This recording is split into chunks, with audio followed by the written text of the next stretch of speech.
Драги гледачи, сакам сите вас да ве поздравам и задоволство ми е што можеме заедно да бидеме дел од овој серијал што го насловивме како личност за сите времиња. На самиот почеток да споменам дека имаме и книга во тој правец издадено, личност за сите времиња, кој што сите оние што сакате можете да набавите по една символична цена, каде што навистина можете и читајќи ја да се сетите на сите овие предавања и да размислувате зошто навистина ова личност е посебна. Исто сакам да рекламирам и Светото писмо, Божјата реч, може да добиете ваш бесплатен примерок, да ја читате, контактирајте не и ќе го добиете и примерокот кој што верувам ќе ви значи во вашиот живот. Ова предавање го насловивме како Исус пријател за сите времења. Драги мои пријатели, ја ве нарекувам исто така, нели? Ќе имаме прилика да зборуваме најнапред воопштено за темата за пријателството. А потоа ќе видиме зошто Исус се истакнува како пријател за сите времења. Ајде додиме поред, верувам ќе биде многу интересно и инспиративно предавање и размислување и верувам ќе покренува прашања и интерес кај секого од нас. На почетокот ние ќе се обидеме да поставиме прашање и да одговориме на овие прашања што ќе ги поставиме. Првото прашање што ќе го поставиме гласи зошто ни се потребни денеска пријателства? Зошто ни се потребни пријателите? Видете, драги мои, ние сме друштвени суштества. Како луѓе, Бог не создал да живееме во заедница со другите луѓе. Еден писател ги каже, никој не е остров сам за себе. Ние не сме создадени да живееме во изолација, во карантин. Сетете се само во периодот што помина, кога такви би условите во земјата, кога имаше одредени карантински услови за живење, сето тоа нас не правеше срекни, затоа што тоа длабоко удира во она особина на друштвеност, што сите ние како луѓе едноставно ја имаме. Ние како луѓе имаме насушна потреба да имаме пријатели. Зошто? Затоа што пријателите, вистинските, се грижат за нас. Ние во нивното друштво се чувствуваме радосни, срекни, исполнети. Едноставно се пронаоѓаме самите ние и нивното пријателство на вистина ни годи. Во една прилика мајка Тереза ќе каже една мисла многу силна, која што гласи, вика, најголемата болест не е туберкулозата, која што харала во тоа онезино време кога таа живеела, или кугата, туку да се биде непосакуван, никој да не те сака и никој да не се грижи за тебе. Со еден збор, да немаш пријатели. Тоа е најголемата болест што може некој да ја има во себе. Но одиме понатаму, се поставува прашање денеска. Дали пријателството денеска е во криза? Дали постојат вистински пријателства или на вистина пријателството денеска е во криза? Дозволете да кажам, драги пријатели, дека како што е случај по многу прашања, така како е во прашање пријателството, ситуацијата денеска не е баш задоволувачка. Денеска, на жалост, имаме се помал број на вистински пријатели. Луѓето не може да се потпрат на другите. Се помал е бројот на кого можеме едноставно ние да се потпреме. Поголем број е на луѓето што се осамени. Луѓето живеат осамено, а таа осаменост како последица потоа предизвикува и депресија и ред други психички проблеми. Нажалост, денеска луѓето се свртени према себе, према своите интереси, према своите потреби и немаат време за пријателства. Сушност, ако анализираме, живееме во еден свет кој што не тера се повеќе и повеќе да работиме. И со таа работа да си ги задоволиме своите секојдневни потреби и во таа трка да заработиме, ние работиме превеќе и немаме време за други. Уморни сме. Кога се враќаме дома, ние едноставно не ни е до дружење, до односи позитивни со други луѓе, него ние сакаме да се одмориме. Втора работа, како прва причина, дека пријателството не е во криза. Втора причина можеме да кажеме дека многу луѓе денеска се плашат да влезат во пријателства затоа што претходно имале негативни искуства.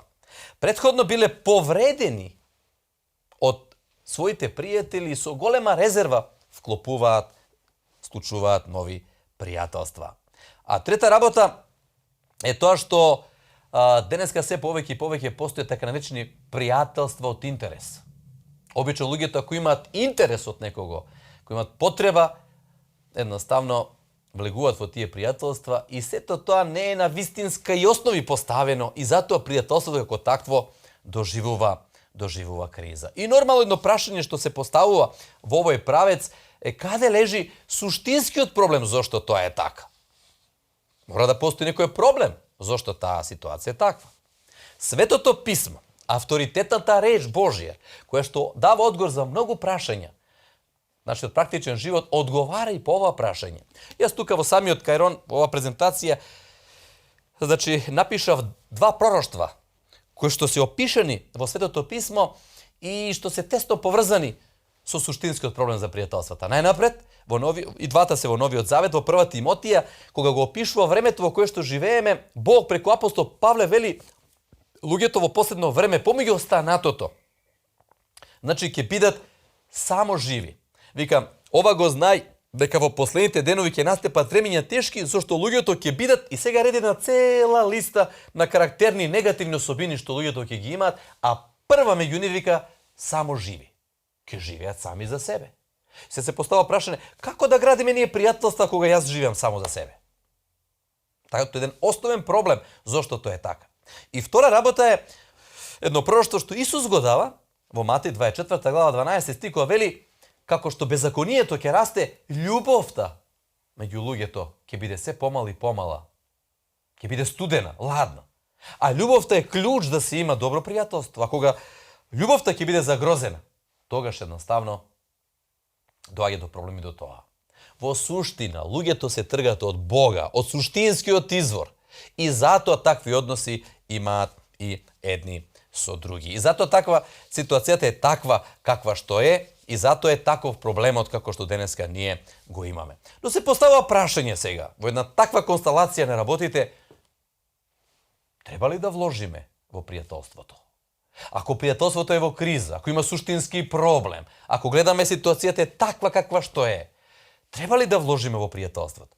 Сигурно дека треба. Одговорот е да. И како треба да вложиме едноставно во пријателството. Зошто? Затоа што едноставно пријателството е наша насушна потреба. Ние не можеме да живееме без пријатели. Во една прилика го прашале еден познат филозоф, во оваа насока, околу пријателствата, и неговиот одговор, односно прашањето беше што повеќе сакате? Вика, дали книга или луѓето?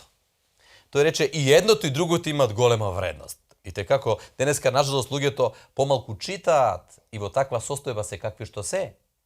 Потребни се книгите да луѓето ги читаат. Меѓутоа, ако треба да бираме книга или пријател или човек, овој филозоф кажал човек и образложува зашто. Вика, кога сум се родил, ништо не знаев за книгите. Покрај мене беше, кажува мојата мајка, човечко суштество. А најверојатно вика и кога ќе умрам, ќе биде покрај мене некое човечко суштество. Да, книгите имаат свое место, треба да ги читаме и ги мотивираме и младите и другите да читаат. Меѓутоа, луѓето едноставно се многу повредни.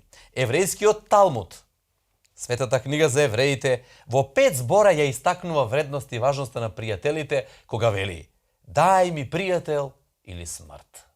Да, пријателствата се навистина едноставно важни и треба да ги негуваме. Во продолжение би сакал да поделам со вас неколку дефиниции за тоа што значи да се пријател. Темата е денеска Исус пријател сите времиња, но во почетокот зборуваме општо за пријателствата, зборуваме за овие многу важни прашања, пред да дојдеме до тој суштински одговор што верувам ќе ни помогне и подобро да го разбереме целокупниот овој серијал. Дефиниции за тоа што е пријател. Една редакција, драги мои пријатели, дала конкурс по новините и медиумите врзана за тоа што значи вистинско пријателство, вистински пријател, и во тој правец понудила соодветна, богата, добра награда со цел да ги мотивира луѓето.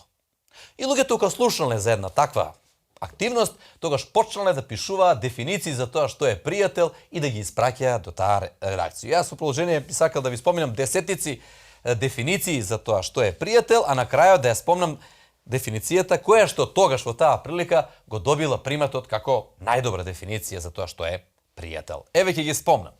Прва дефиниција вели: пријателот е човек кој се радува на вашиот успех. Да. Денеска луѓето обично завидуваат на успехот на другите, ама пријателот се радува. Понатаму, вели: пријателот е човекот кој го разбира твоето молчење. Навистина многу силна дефиниција. Следна многу интересна, вели: пријателот е човек кој го разбира твоето минато, верува во твојата иднина и те прифаќа во твојата сегашност.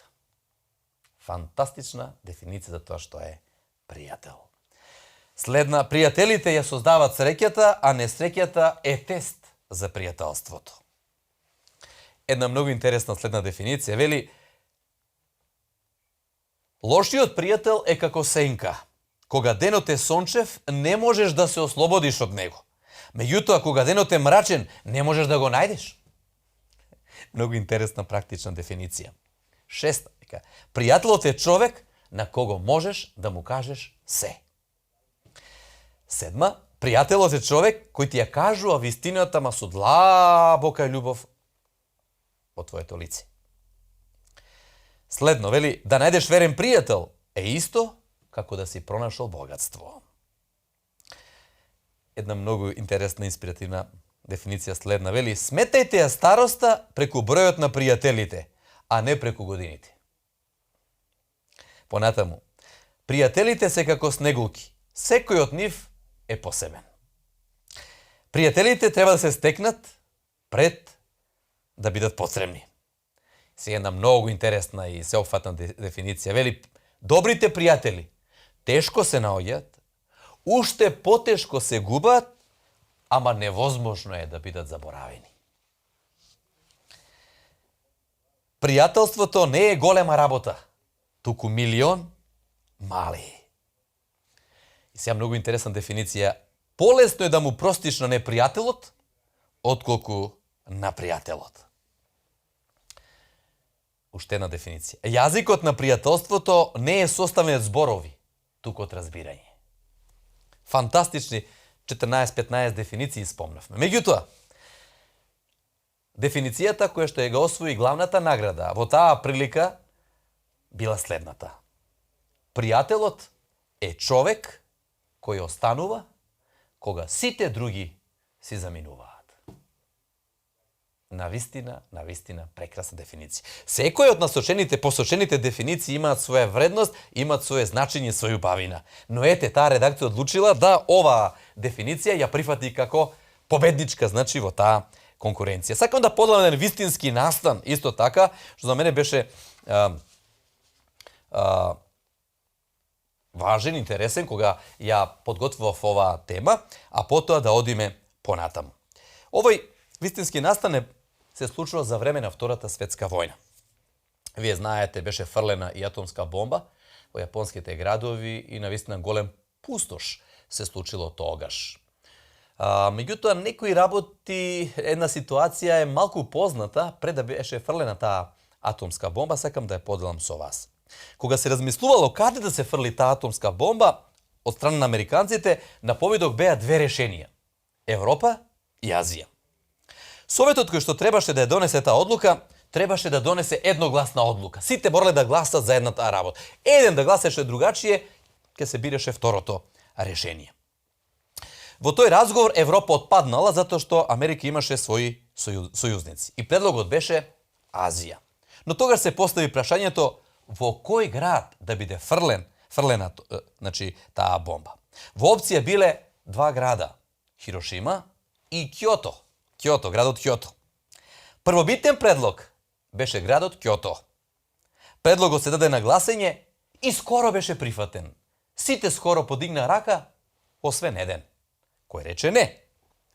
Но според правилата, затоа што така беше правилата, Кјото беше отфрлен затоа што еден гласаше против и Хирошима беше предлогот кој што беше едногласно прифатен. И сега после состанокот сите беа заинтересирани да го праша тој човек, еден присутните, зошто не бил прифатен тој предлог? Го предпоставувате ли одговор да што го дал овој човек? Овој човек рекол, во Кјото имам драгоцен пријател. Во Кјото имам драгоцен пријател. Пријателството пресудило да не биде фрлена таа атомска бомба. Се одиме понатаму. Се повеќе аналитичари, медицинари и останати кажуваат пријателството е во голема врска има пријателството и здравјето на човекот. Ние сме друштвени суштества. Кога немаме пријатели, ние сме осамени. А осаменоста едноставно е добар извор да навлечеме на себе доста болести. Друштвената поддршка, кога еден човек ја има во вид на пријатели со други луѓе, тоа влие врз неговото здравје. Еве некои истражување, само да спомнам, во едно истражување што беше направено, утврдено е дека оние луѓе кои што немаат друштвена поддршка 2 до 3 пати се изложени на прерана смрт од оние што имаат друштвена поддршка. Понатаму, на Јел универзитетот беше истражуван во каква врска е друштвената поддршка и болеста на коронарните артерии. Резултатот бил следен. Што поголема друштвена поддршка, толку помало зачепување на коронарните артерии. И трето истражување беше направено, беше поставено прашање дали вашата сопруга ви покажува љубов. Оние што одговориле потврдно, имале помалку болови во пределот на градниот кош, за разлика од оние што одговориле негативно, кои што имале скоро дупло повеќе случаи на ангина пекторис. Да, дали приметуваме, драги пријатели, дека пријателството, навистина, доброто пријателство, квалитетно пријателство влијае и врз нашето здравје. Како да ги градиме тие пријателства? Кога гледаме дека едноставно дека се тие потребни, дека се тие важни, дека едноставно тие помагаат да и друштвено се социализираме секако и дека тоа влие на сите аспекти од нашиот живот. Како едноставно да ги градиме тие пријателства? Еве некои совети што верувам дека повеќе од нас ги знаеме, но сепак да се потсетиме, како да градиме пријателства пред да одиме понатаму, да зборуваме за тоа зошто Исус е пријател за сите времиња. Бидете ведри и оптимистички настроени. Тоа е многу важно. Пријателите се лепат, ако можам така да кажам, за луѓето кои што се оптимисти. Бидете отворени за контакти, ако сме отворени ќе имаме пријатели, ако не сме отворени, тогаш навистина ќе скратиме можноста да стапиме во контакт со луѓето. Поздравувајте ги луѓето на улица, без разлика дали ги познавате или не. Што тоа не чини? Со така покажувате добар гест и тоа како бумеранг на добро ќе ви се врати и на вас. Дружете се со луѓето. Знам дека сега условите во кои што живееме пропагираат некои дистанци и растојање, но тоа влијае и врз нашиот здрав живот. Одговарајте на мејловите. Немојте понатаму да ги оптеретувате луѓето со вашите барања, да ги наметнувате вашите мислења. Бирајте ги луѓето што водат здрав начин на живот. Покажете на другите да ги цените и поклонете им го своето време. Ете, тоа се само некои сугестии како да градиме добри пријателства. Сега одиме понатаму. Едно многу важно прашање. Имаме уште 2 такви клучни прашања за да го заокружиме ова предавање, каде што на последното ќе задржиме малце повеќе. Следно прашање што се поставува: што учи Светото писмо за пријателството? Сепак ние сме христијани, одлучивме да го следиме Исуса Христа, нашиот Спасител, кој што го дал својот живот за нас, за кој што во овој серијал рековме дека е личност за сите времиња и тоа образложивме, зошто тоа е така. И секако, советот на Исуса Христа е да го читаме Светото писмо. А кога го отвараме Светото писмо, кога ги читаме страниците на Светото писмо, ние наоѓаме многу теми поврзани со пријателството. Јас само ќе споменам некои работи тука поврзани што Светото писмо кажа за пријателството, како наше предпоследно прашање од ова предавање, и на крајот ќе се фокусираме на Исуса Христа. Зошто е тој пријател за сите времиња? Постојат бројни текстови во Светото писмо кои што ни кажуваат за тоа и ни го илустрираат доброто, квалитетно пријателство. Еве, например, од самиот почеток, кога Бог го создал првиот човек, Адам, виде дека не е добро човекот да биде сам. И затоа му создал животен партнер, жена, кој што би требало да биде негов најголем пријател. Замислете го Адам без жена тука, во тој животински свет и растителен, се имал, меѓутоа немал животен другар, немал пријател со себе. Не беше добро. Кога Бог кажува дека не е добро, навистина не е добро.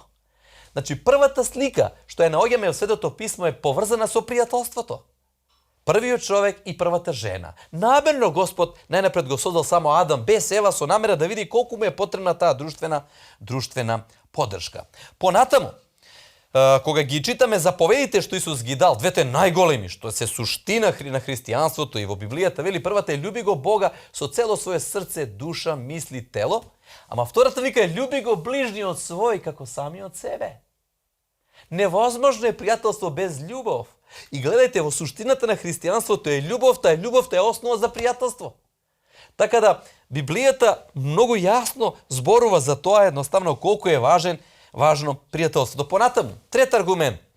Најмудриот човек кој што некој живеел на овој свет, тоа беше Соломон, значи кој што навистина пишувал и доста поговорки, пишувал една прекрасна книга Песна над песните, како една книга на проповедникот, навистина фантастична, која што зборува за смислата на животот и вреди да се чита. Во една од тие книги, во едно место ги напишал следниве зборови. Кој нашол пријател треба да постапува пријателски, затоа што има пријател поверен од брат. Видите, каква убава дефиниција, како добар совет, како еден добар животен стил, кога ова би го едноставно практикувале, а тоа го кажал најмудриот човек кој што некогаш живеел. Само кратко еден настан во Светото писмо, има многу, немаме време све да збориме за тоа што Светото писмо кажува за пријателството. Например, Евангелието според Марков, 2 глава, првите 13 стиха, кога го земете тој бесплатен примерок, барајте го, ќе добиете, ние тоа ќе би го дадеме, отворете во Марков 2 глава, 1 до 13, прочитајте го тој текст, ќе видите. Зборува таму за еден човек кој што беше парализиран, инвалид, кој што не можеше да живее сам да се грижи за себе, кој што се обидуваше да се лечи од таа своја ситуација, но безуспешно. Вложил све, но ништо не успеал. И знаете што е интересно, во тоа место поминал Исус. И тој слушал дека Исус лекувал разни болести, помогнал на многу тешки случаеви и мислел и верувал и чувствувал дека и неговиот случај ќе биде третиран позитивно. Меѓутоа, како да оди кога е парализиран? И многу интересно овој настан кога го читаме, да го анализираме, неговите 4 пријатели дошле, го зеле на носила и го однеле. Значи, ова сторија во Марков 2 глава зборува и за верата на овој човек, како беше ицелен, меѓутоа пред се зборува за пријателството на овие луѓе, што го покажале со цел да му помогнат на овој човек да биде ицелен. И дошле тука и знаете на што наишле? Наишле на толпа луѓе кои што стоеле тука и не може да влезат натри. И замислете колку било големо нито пријателство. Се качиле горе на кровот. Го откриле кровот и го спуштиле тој човек, тој свој пријател пред Исуса Христа. Точно гледале каде Исус седел внатре. И Исус кога сето тоа го гледал, ја пофалил верата на овие луѓе. Навистина, тука покажал колку е важно пријателството да се покаже и во такви ситуации. Ова Рафално го кажа во овој настан, кој би се проучувал во детали да се види убавината на тоа, како и ред други работи што ги имаме поврзани со пријателството во Библијата, па ние никогаш нема да ја пуштиме оваа книга од нас, ќе ја прегрниме така и тие совети едноставно ќе ги впиеме на нашиот живот. Но сега одиме и на последното прашање, зошто Исус е пријателот за сите времиња? Еве, ние видовме пред малку зошто ни се потребни пријателствата, видовме дека пријателството е во криза, видовме дека треба да вложиме за пријателството, спомнавме дефиниции, видовме што Светото писмо кажува, видовме како тоа делува на здравјето, но ајде да видиме зошто Исус е пријателот за сите времиња. Во следните неколку 5-6 слајде што ги имаме до крајот, ќе споменеме 5-6 причини, ќе ги споменеме и кратко ќе ги анализираме и на тој начин ќе го заокружиме ова предавање да видиме зошто Исус е пријателот за сите времиња. Прва причина, која што ја наоѓаме, тоа што името Исус го добил кога бил роден во овој свет, меѓутоа кога го читаме Светото писмо приметуваме дека од првата страница во Светото писмо до последната, Светото писмо изобилува со многу имиња za ličnost Isusa Hrista. Jedan duhoven pisatelj napiše na knjiga со 365 именја за Исуса Христа во Библијата. Не случајно 365, толку денови имаме во годината, за секој ден по едно име. И навистина прекрасни имења можеме да најдеме тука. Меѓутоа, она што е интересно, најдрагоцено име со кој Исус се ословувал и го ословувале другите луѓе, а кој што ни зборува оваа тема, е името дека Исус е пријател на грешниците. Исус, пријател на грешниците. Тој назив, тоа име, ќе го најдеме на страниците на Евангелијата, Новиот Завет, каде што ни опишена службата на Исуса Христа. Видите, луѓето го препознале како пријател на грешниците. Ајде да бидеме малце вака сега. Сите ние можда би сакале да имаме пријатели кои што се некои нешто во друштвото. Пријатели кои што вредат и важат и значајни се во друштвото. Покрај нив ние едноставно можда би нешто постигнале во друштвото. Но кој би сакал да биде пријател со некој кој што е напуштен, кој што е оставен, кој што е сиромав, кој што има мани, пороци во животот? Ние би бегале од такви луѓе. Зошто? Па тие можеби би нашата репутација би ја довеле во прашање. А Исус не бегал од нив. Не бегал од нив. Дури му поставувале прашање, добро, зошто ти се дружиш со такви луѓе? Видиш какви си овие, со сомнителен карактер, овакви, онакви. И знаете кој одговор Исус го дал? На кого му е потребен лекар? На болниот или на здравиот? Присутните молчеле. Зошто? Затоа што Исус навистина удрил во целта. Кој друг во историјата е наречен пријател на грешниците? Кој има таква сила, авторитет, карактер да биде таков? Исус бил таков. А сите сме ние грешници. Нема ниту еден праведен. Добро, ние понекош правиме компарации, тие се многу грешници, ние сме помалку грешници. Меѓутоа сите сме ние грешници и на сите нас ни е потребен Исус. Значи, ова име е една од причините, од многуте причини зошто Исус е пријател за сите времења. Никој во историјата не кажал дека е пријател на грешниците. Многу луѓе правеле многу добри работи.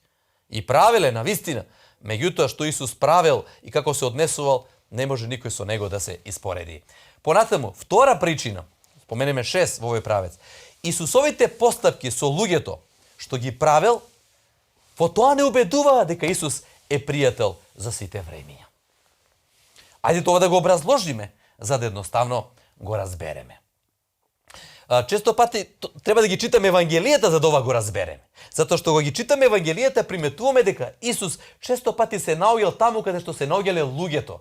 А луѓето биле преполни со своји проблеми, со своји недостатоци, со своји грижи, со своји прашања. И Исус често пати, зборуват Евангелијата, се нашол баш тогаш кога било најпотребно да ги сослуша, да каже нешто, да се моли со нив заедно, да ги чувствува, да биде во нивни чевли, да биде во нивна кожа.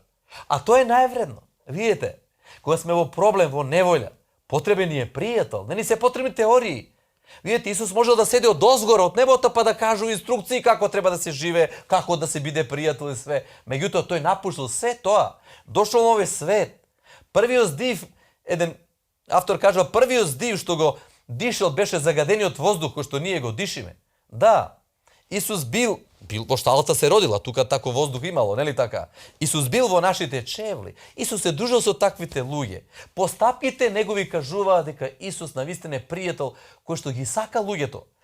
Во неговиот глас, во неговите постапки, во неговите дела се чувствувала таа негова грижа меѓу луѓето. Така да постапките што ги правил Исус силно зборуваат. Не мора тој да кажува дека јас сум ви пријател, мади тоа го кажал. Меѓутоа постапките доволно кажуваат.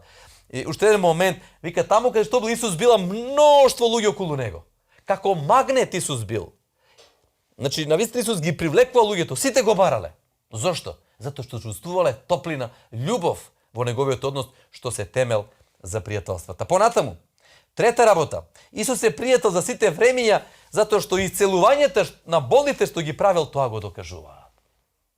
Само еден пример ќе спомнам, има многу, немаме времето да го кажеме. Губа, една болест што била присутна во тоа време, кое што на некој начин, ако можам така да кажам, рак на кожата, ако можам така да кажам, е бидејќи кога го напаѓала човекот, делови од телото отпаѓале од тој човек. И тој човек морало да биде друштвено изолиран и морало секогаш, ако случајно се нашол во присуство некои луѓе да кажува нечист, да им даде до знање другите да бегаат од него.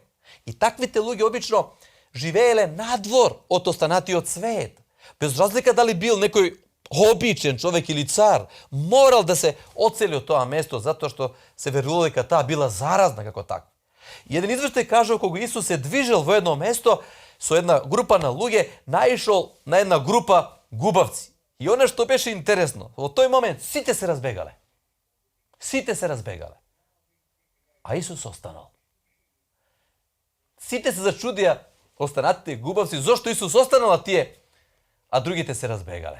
Ete, to je ona definicija, ona redakcija što je prihvatila kako najdobra vika prijatelj, to je čovjek koji što ostanuva, koga site drugi zamenuvat. Site drugi smetali da ga će biti zarazeni vo kontaktu tije gubavi. Međutim, Isus ostanal i im pomognal, im go vratilo zdravlje to. Na vistina, znači, i celuvanje što Isus gi napravil, pokažuva da to je prijatelj za site vremenja. Četvrtiят argument, rekov me šeski gi ima ovoj pravec, ne li taka, čudata na voskresenije što gi napravil Isus, ni svedočat za to.